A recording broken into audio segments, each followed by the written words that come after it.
Estamos em mais um programa desta série dedicada ao ensino privado em Portugal.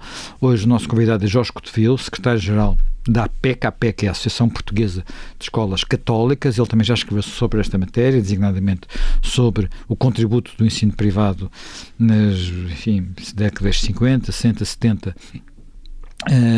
E agora a questão é...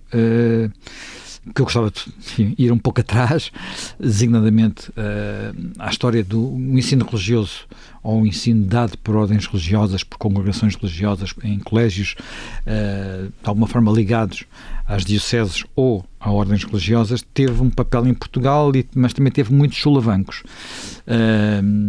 Teve solavancos que algumas pessoas até atribuem a algum do nosso atraso. Há alguns estudos sobre isso, designadamente ligados à expulsão dos jesuítas em dois momentos, portanto, com Marquês de Pombal e depois com a República, e também outros solavancos, digamos, que houve neste processo. Até que ponto é que essa tradição, esses solavancos ainda marcam hoje a relação entre o ensino religioso e o Estado laico, digamos assim? Não há dúvida nenhuma que o ensino das primeiras letras se deve fundamentalmente à Igreja, não é? E, portanto, foi à sombra dos mosteiros que se foi desenvolvendo o ensino e a cultura no nosso país. E tudo corria mais ou menos bem até ao Marquês de Pombal. Tivemos no século XVI, em 1540, com Inácio de Loyola, tivemos realmente um momento extremamente importante, porque graças a ele foi criada a primeira rede, podemos dizer, a primeira rede de escolas em Portugal. E Inácio de Loyola foi alguém que se apaixonou por Portugal e teve um grande protagonismo a este nível. Inácio de Loyola, jesuíta, fundador dos jesuítas. Com a criação da Companhia de Jesus. E tinha, podemos dizer, o apoio dos nossos reis, não é? Com a vinda... E isso chegou ao ponto de termos do ensino universitário, porque havia exatamente, em Évora, portanto, mas também na escola em Coimbra, Lisboa. E também Coimbra, e portanto teve um protagonismo muitíssimo grande, não só no nosso país, mas também nas nossas colónias. Acontece que o Marquês de Pombal não simpatizava muito com eles e não descansou enquanto não os expulsou. Ficou um vazio muitíssimo grande, porque a Companhia de Jesus tinha uma rede de escolas distribuídas por todo o país e também aceitavam não só aqueles que eram candidatos para a ordem, mas também aceitava outras pessoas. Portanto, era aberta a todos os públicos, podemos assim dizer, não é? Até mesmo a pessoas carenciadas, e há vários escritos que provam precisamente isto. Com a expulsão dos jesuítas ficou esse vazio. Mas eles depois regressam no século XIX, apesar de tudo, e criam algum... Mas já é diferente, não é? Porque, entretanto passado uns séculos, há a expulsão também das ordens religiosas, e depois elas regressam novamente, mas cada vez há menos congregações a regressar, e portanto afeta muitíssimo a rede de escolas que havia na altura. Era uma rede de escolas que era muito simples, muito frágil, mas podemos dizer que o ensino das primeiras letras dependia muito deste protagonismo da Igreja. Depois veio a República, e com a República as coisas complicam-se também bastante, porque novamente são expulsas as ordens religiosas. E porque é que elas são expulsas? Porque com certeza que não queriam que houvesse um protagonismo da Igreja na nossa nação, não é? Sim, essa expulsão tem como consequência, por exemplo, fechar a escola, digamos, o equivalente à escola secundária onde tinha estudado Egas Meniz, a fechar também a escola de Lisboa, que era equivalente, que era o Colégio de Campolide, e nós sabemos, até por estudos de pessoas que são, digamos, insuspeitas, como Rómulo de Carvalho, que os resultados, ao fim de 16 anos de República, não foram propriamente correspondentes àquilo que era o discurso. Não, de forma alguma, porque havia uma tradição das escolas da Igreja que no fundo desapareceu com a expulsão das ordens religiosas, e a aposta que os republicanos faziam no ensino ficou muito aquém daquilo que se esperava.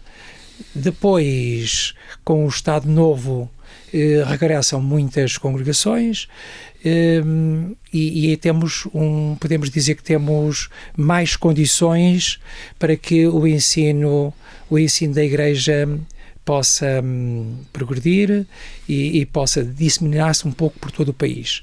E isso foi sucedendo. Depois houve a Concordata em 1940, que regulou a relação também entre o Estado e as escolas católicas. Depois veio a década de 60, em que há uma explosão de escolas privadas por todo o lado. A maioria dessas escolas eram escolas católicas. Havia uma grande procura do ensino liceal, e nessa altura havia unicamente 40 liceus no país. Isto em meados da década de 60, 40 liceus, e havia qualquer coisa com 400 escolas privadas, para ficarmos com uma ideia da dimensão que havia do ensino privado. A maioria das escolas privadas que havia eram escolas ou católicas ou de matriz cristã. Portanto, havia um peso muito grande aqui do ensino religioso no nosso país. E eram escolas que estavam também distribuídas por todo o país, não é? Portanto, eram muito poucos os concelhos que não tinham um colégio. E a maior parte desses colégios eram de matriz cristã. Mas isso correspondia aqui à falta de investimento público que houve durante esses anos? Sim, até propositado. Não interessava muito que houvesse a ascensão das classes mais humildes, principalmente no ensino liceal, que dava depois acesso direto às universidades. E, portanto, houve algum travão sempre a esse nível. As escolas católicas comataram essa lacuna, e ficava muito mais barato para uma pessoa que vivesse numa vila matricular o filho numa escola privada, num colégio, do que ir para a cidade e ter que manter a sua hospedagem na cidade, não é? E, portanto, foi graças precisamente a essas centenas de escolas privadas espalhadas por todo o país que muita gente conseguiu depois ascender socialmente e ir para a universidade. Eu estou-me a lembrar que em tempos estava num encontro onde estava o António José Seguro, e ele próprio dizia: foi graças ao Colégio de Penamacor, que eu consegui chegar onde eu cheguei. E, portanto, há uma dívida muito grande do nosso Estado relativamente ao papel desempenhado pelo ensino privado ao longo destes anos, principalmente naquele período em que havia uma grande procura do ensino liceal e havia poucos liceus. Depois deu-se a explosão escolar com Veiga Simão, isto no princípio da década de 70, não é? Com Veiga Simão, e aí foi, podemos dizer, prejudicial para muitas escolas, porque muitas escolas privadas viram construir ao seu lado escolas do ciclo preparatório, não é? E, portanto, muitas foram vendidas, outras fecharam mesmo, e pronto, e nunca mais voltaram a abrir como escola. Mas as escolas católicas neste aspecto foram mais resistentes, e no trabalho de investigação que eu desenvolvi provei isso mesmo, porque por trás delas havia normalmente uma congregação e, portanto, uma estrutura muito sólida, que tinha várias escolas, não era unicamente uma escola, tinha várias escolas e, portanto, é mais fácil de suportar estas contrariedades. Sim, mas isso é com Veiga Simão, mas depois já há a Revolução, ao 25 de Abril, e há a explosão, o começo da expansão digamos, a massificação do ensino começa um pouco antes, às vezes a ideia é que é só depois, começa um pouco antes, mas rapidamente também há mais procura, porque nós temos as escolas do ciclo preparatório, portanto, o 6º ano, a ser obrigatório a partir do final dos anos 60, depois temos o 9º ano a partir de meados da década de 80, demora um bocadinho mais a chegarmos ao secundário, mas, ou melhor, ao secundário ser obrigatório, mas a massificação estava a acontecer, não é? Portanto, que papel é que vão desempenhando estas escolas nesse período? A massificação começa com Veiga Simão, não há dúvida nenhuma, e aquilo foi a tal chamada explosão escolar. Começou a haver ciclo preparatório em todo o lado. E deixe-me dizer também o papel importante, determinante mesmo, que tiveram os seminários, que muitas vezes são esquecidos no meio disto tudo, e que no fundo também são escolas católicas. Na década de 60 houve imensa gente que foi para os seminários e que, entretanto, saiu, não é? No final do curso, equivalente ao antigo 7º ano, na parte, que é sempre a parte de letras, não é? Na secção de letras, alguns saíam já quando estavam a estudar teologia. Não, algumas figuras públicas da nossa história democrática que passaram pelo Seminário de Lisboa, por exemplo. Os nossos bispos diziam que 85% dos candidatos ao sacerdócio saíam e não eram ordenados. Portanto, o papel determinante dos seminários é de realçar. Como também das dioceses. Na década de 60, quase todas as dioceses criaram também escolas diocesanas. Portanto, além das escolas das congregações, havia as escolas diocesanas e havia os seminários. Agora, voltando novamente à massificação do ensino e à Revolução do 25 de Abril, que foi penalizadora para muitas outras escolas privadas, e continuam a ser as escolas católicas as mais resistentes, mais resilientes. Curiosamente, havia muita falta mesmo assim, muita falta de escolas, porque, entretanto, foi-se aumentando a escolaridade obrigatória, não é? E, portanto, foi aquele período do PREC e até 1980, foi um período que não foi tão prejudicial como parece ser para o ensino privado, porque havia muita procura. Por outro lado, também havia muita desorganização no ensino público. Eu gosto mais deste estatal do que público. Sim. E digo sempre ensino estatal. Havia muita desorganização a esse nível. E a qualidade também era relativamente fraca, porque havia muita falta de professores e então nem todos os professores tinham as habilitações profissionais. E daí terem-se criado também muitas escolas privadas nesse período. Em 1980, com a publicação do Estatuto do Ensino Particular e Cooperativo, foi o primeiro estatuto assim na era da democracia, então regulou-se o sistema e podemos dizer que se entrou numa fase de maior organização e de melhor regulação da relação entre o Estado e as próprias escolas. Foram criados os contratos de associação.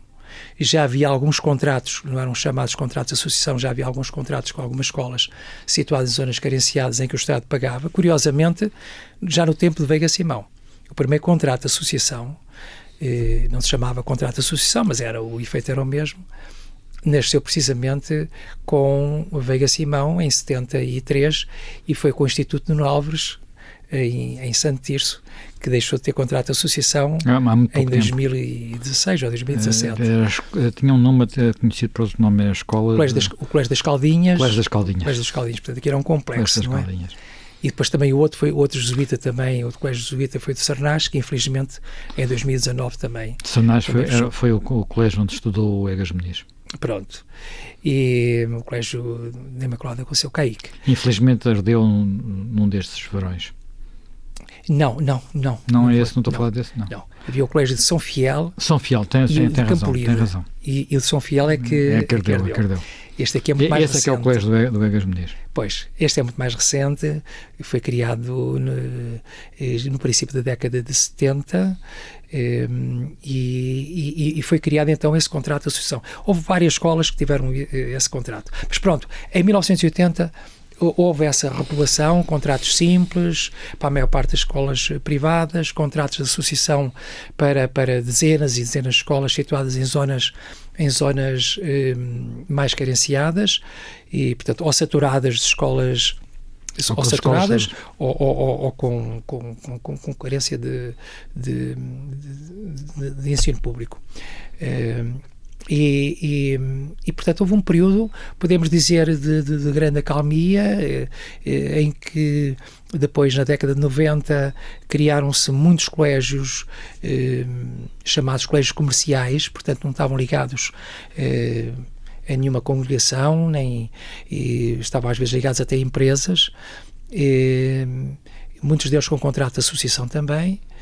E depois a nossa memória mais recente leva-nos a 2009, 2010, já com o governo José Sócrates, há um ataque frontal assim, aos contratos de associação, por via até do montante pago por cada turma, que reduz substancialmente aquilo que era, com os valores paradoxalmente ainda hoje se mantém, ou quase que se mantém, não é? A alteração foi muito pequena. Sim, mas o grande ataque depois vai ocorrer mesmo em 2015, 2016. A partir daí... Com o Alexandre Leitão. Exatamente. Foi o golpe, podemos dizer, mortal. Nesses contratos. Mortal. Tínhamos 89 escolas com contratos de associação e passámos a ter menos de 30. Bem, mas independentemente dos contratos de associação e dessa história, há algo que muitas vezes as pessoas se interrogam, que é as escolas católicas, as escolas ligadas à Igreja Católica, não são escolas doutrinais. Ou são? Não. As escolas católicas, por natureza, têm que ser escolas abertas a todos os públicos e a todas as pessoas. E, portanto, o objetivo não é endoutrinar. Tem um projeto educativo que deve ser respeitado e que deve ser aceito por todos aqueles que a frequentam. Agora, o objetivo é educar. Quando fala de projeto educativo, fala de não apenas do ensino, mas também de valores. Falamos de valores. Aliás, projeto educativo também, neste momento, existe em todas as escolas estatais, não é? Mas nasceram precisamente com as escolas católicas, que era um ideário e um projeto educativo. Portanto, podemos dizer que era um conjunto um conjunto axiológico que estava subjacente à missão, que depois foi copiado pelas escolas estatais. Neste momento é obrigatório qualquer escola estatal ter o seu projeto educativo e o regulamento interno. Portanto, uma escola católica tem que ser aberta a todas as pessoas.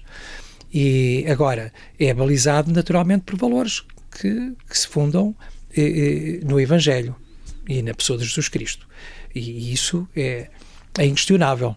Agora, qualquer escola católica aceita gente que não é batizada, imensos alunos neste momento de outras religiões e outras crenças. Estou-me a lembrar do colégio, por exemplo, do Colégio Nossa Senhora da Graça em Vila Nova de Mil Fontes, que tem mais de 2 dezenas de nacionalidades e portanto, gente que não é católica nem cristã. É Conselho de Odmira, salvo eu. Portanto, e toda a gente sabe que o Conselho de Odmira é um conselho com uma presença de imigração. Paradigmático. É um dos conselhos de Portugal com mais imigração. E, portanto, toda a gente é acarinhada, toda a gente é amada, toda a gente é educada, e independentemente de ser ou não batizada ou ser católica. E como é que é o problema digamos, do acesso? Isto é... uma escola que não tem um subsídio público tem que viver daquilo que pagam os alunos que lá estão. E isso pode colocar restrições à entrada, mesmo havendo mecanismos de solidariedade, ou não? Sim. Esse é o grande problema, é o grande dilema que se põe em uma escola católica, precisamente esse. Por um lado, deve ser aberta a todos, privilegiando os mais desfavorecidos. E por outro lado, tem que cobrar propinas para sobreviver, não é? Para a sua sustentabilidade. Este é o drama que assiste a todas as escolas católicas. Como é que o resolvem? Como é que o resolve? As escolas com contrato de associação, pouquíssimas. Sim. Está resolvido por natureza, não é? As outras escolas procuram outras formas, bolsas de estudo, por exemplo, abatimento das propinas. Portanto, há gente, todas as escolas católicas têm gente têm alunos que frequentam gratuitamente e outros que são pagos através dessas bolsas, como eu já disse, e outras com redução da propina e com grande sacrifício dos pais. Mas esse é o dilema que se põe a todas as escolas católicas do mundo, é precisamente esse. Como é que nós conseguimos compaginar a abertura a todos com a necessidade de cobrar propinas. Por isso mesmo também as escolas católicas, juntamente com as escolas, com todas as escolas privadas, procuram, e neste caso concreto a APEC com a AIEP, procuram lutar conjuntamente pela liberdade de educação, que faça com que o Estado, portanto, no fundo, o Estado vale a pena voltar àquela sua ideia de falar em ensino público e ensino estatal, porque no fundo aquilo que está a dizer é que o ensino público é um ensino para todos, o ensino estatal é um ensino pago pelo Estado diretamente, gerido pelo Estado diretamente, não é pago, é gerido diretamente pelo Estado. O ensino público... Gerido e prestado. Gerido e prestado pelo Estado. O Estado gera quase tudo, não é? Quase tudo. Sim. Portanto, propriedade pública, propriedade do Estado. E no caso para as pessoas poderem ter até quadros de valores que não têm que ser os mesmos, não é? Portanto, terem liberdade para escolher a forma de empreender e assinar, que está na Constituição, é necessário haver mais liberdade de escolha. É Sim, isso? Exatamente. A liberdade de educação implica precisamente essa liberdade de criar escolas e liberdade também de serem frequentadas e dos pais poderem escolher a escola para os seus filhos sem encargos acrescidos para tal. Não é? E temos conjuntamente, temos ao longo destes anos estado juntos, escolas católicas com escolas que não são confessionais, na defesa e na promoção da liberdade de educação. Fazendo pressão junto do poder político, procurando também que haja uma legislação mais favorável. E então recuo novamente a 1980 e vemos que o estatuto que havia na altura, o estatuto do EPC, tinha uma grande abertura relativamente a isto, por via dos contratos de associação e dos contratos simples, que eram volumosos. Depois tivemos, por exemplo, a Lei 3590 de Roberto Carneiro, que era a lei chamada Gratuitidade da Escolaridade Obrigatória, que tendia precisamente para isto.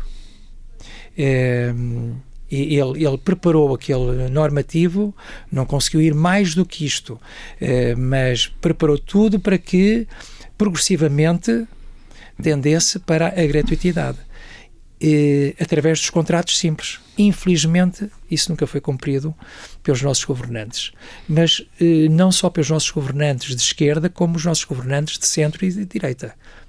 As dificuldades foram muito semelhantes, à exceção daquilo que sucedeu em 2015. As dificuldades foram todas muito semelhantes. Portanto, podemos dizer que o quadro legislativo está preparado para que haja gratuitidade. Falta é a vontade política para que suceda isso mesmo. E porquê? Porque os nossos governantes sabem perfeitamente que a opção pelo ensino privado prevalecia sobre a opção sobre o ensino estatal. Se as famílias pudessem escolhiam as escolas privadas. Maioritariamente escolhiam as escolas privadas em detrimento das escolas estatais. E isso podia criar desequilíbrios, instabilidade, enfim, muitos outros problemas. O que é que nós defendemos? Defendemos que os contratos simples devem ser cada vez mais volumosos e serem dados a quem realmente necessita deles. e com contratos simples, assim, quando está a falar de contratos simples, está a falar exatamente... Pois, contratos simples é o apoio dado às famílias mais carenciadas que frequentam escolas privadas que não têm contrato de associação. Pronto. E que tem a ver também com o rendimento familiar, IRS, etc. Não é? E, portanto, aquelas pessoas que, pelo menos a nível fiscal, são mais carenciadas, recebem o apoio maior do Estado, que não ultrapassa 50% do custo da propina. Até um determinado plafond. Pronto. Depois há diversos exercícios a este nível, não é? Chegou-se a uma altura que havia um plafond, depois deixou de haver um plafond, neste momento existe um plafond, e os contratos simples são insignificantes, porque praticamente desde 2009, 2010, que não são atualizados. O mesmo sucede com os contratos de associação.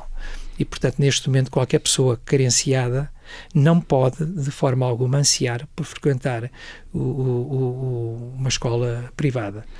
Porque aquilo que vai receber de subsídio é muito significante. E não há sistemas de bolsas suficientes para isso, não é? E não há. Quer dizer, algumas fundações que têm bolsas. Tem, mas quer dizer, não podem cobrir um número substancial de alunos. É o número pontual de alunos, não é? E portanto, isso é um entrave muitíssimo grande. Portanto, tem havido, principalmente da parte da AIEP, que lhe compete mais, não é? Mas nós, a APEC, procuramos também, a nível da CNEF, porque fazemos parte também da Confederação Nacional da Educação e Formação, procuramos também ser um meio de pressão junto dos governantes para que se alterem esta situação, este quadro legislativo. No fundo, é cumprir aquilo que está legislado, coisa que o Estado nunca fez. E de alguma forma também aquilo que está na Constituição. Exatamente. Bem, o tempo, entretanto, voou. Muito obrigado por estas palavras. Penso que foi muito elucidativo.